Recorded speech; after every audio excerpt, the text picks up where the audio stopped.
Some horrors are woven from the supernatural, while others are born from the brutal, unvarnished realities of history. In the annals of American history, certain events are so shocking they rupture the fabric of communal safety and leave an indelible scar on the collective psyche. From a blood-soaked farmhouse in the Iowa heartland to a terrifying predator who wielded a pen as his weapon, these stories endure not just for the initial shock, but for the unresolved questions and the powerful mythologies they have since spawned. Over these 5 episodes in this series, we're plunging into 5 foundational American horrors that tap into our most primal fears. The sanctity of the home violated, the malevolence of the unknown, and the terrifying depths of human evil. Stick with us as we uncover the failures of justice, the rise of terrifying folklore, and the chilling truth behind the legends. If you're ready to explore the space where fact and fear collide, hit that like button and subscribe to our channel. Now, for the first story in our series. What happens when the safest place in the world, your home, in a quiet, idyllic town, is turned into the site of unimaginable carnage?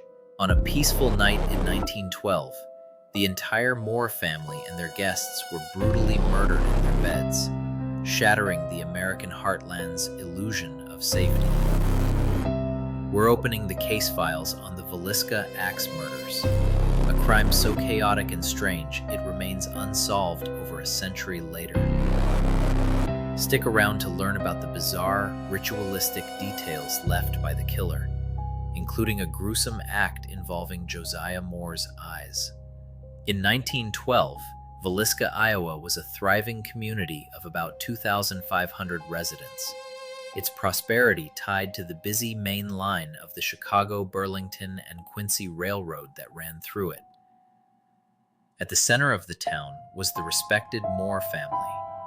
Josiah B. Moore, a successful businessman, his wife Sarah, and their 4 children, all affluent and deeply integrated into the town's social life.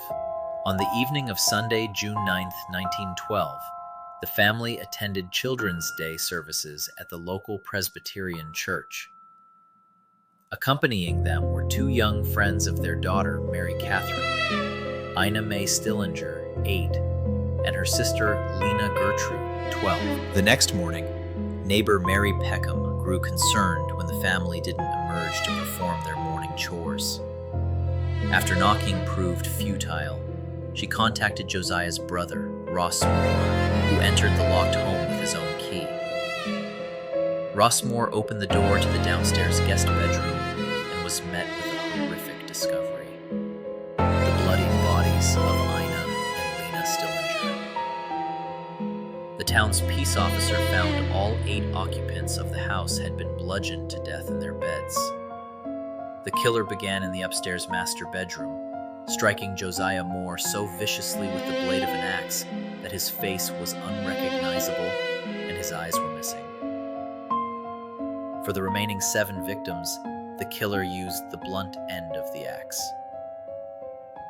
Investigators believed only 12-year-old Lena Stillinger was awake during the assault, and she was found with what appeared to be a defensive wound on her arm. Disturbingly, her undergarments had been removed, and her body was closed. The scene was marked by bizarre ritualistic details. Every mirror in the house had been carefully covered with cloths. A bowl of bloody water was found in the kitchen, and the murder weapon, an axe belonging to Josiah Moore, was left near a 4-pound slab of bacon on the floor. The subsequent investigation was a catastrophic failure. The unsecured home was quickly swarmed by up to 100 curious townspeople. Spectators walked through the blood-soaked rooms and handled the murder weapon, irrevocably contaminating the crime scene. The local coroner failed to take notes, and early forensic evidence was destroyed, including fragments of Josiah's skull taken by ghoulish souvenir seekers. This breakdown of scene security effectively destroyed any chance of a successful investigation based on physical evidence, creating an evidentiary vacuum that forced the case to rely on circumstantial evidence. The lack of physical evidence forced the investigation to focus on suspects like Frank F. Jones, a wealthy Iowa state senator, and Josiah Moore's former employer and business rival.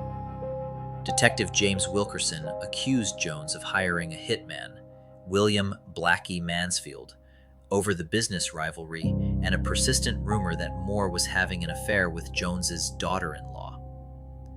Reverend George Kelly, a traveling minister with a history of mental illness, was in Villisca on the night of the murders. Kelly developed an obsessive fascination with the case, and years later, in 1917, confessed, claiming God had commanded him to slay and destroy. He was tried twice, but juries found his confession unconvincing and acquitted him. Another theory focused on Henry Lee Moore, a suspected serial killer with no relation to the victims, who murdered his own mother and grandmother with an axe in Missouri months after the Villisca slayings. The striking similarity in the brutal method made him a strong candidate for the theory that the Villisca murders were the work of a transient killer. The house passed through 7 owners before being purchased in 1994 and restored to its 1912 condition. Now, the Villisca Axe Murder House is a major tourist attraction, offering historical tours and overnight stays for paranormal enthusiasts. The house's notoriety is fueled by a steady stream of paranormal claims. Visitors report overwhelming feelings of dread and rage, along with sightings of a strange fog moving from room to room. Electronic voice phenomena, or EVP, are commonly reported, with some claiming two-way conversations with the spirits of the victims and even the murderer. A recurring element in the lore is the 2 a.m. train whistle, which passes through the town and is believed to trigger residual energy from the night of the crime. The commercialization of the haunting and the historical mystery exist in a symbiotic relationship. The crime's unsolved status provides the essential narrative void, the unanswered questions and lack of closure that allows for a rich paranormal mythology to develop. Be sure to subscribe for more dark history so you don't miss out on the next true horror story of the Black Dahlia. Until next time, stay curious.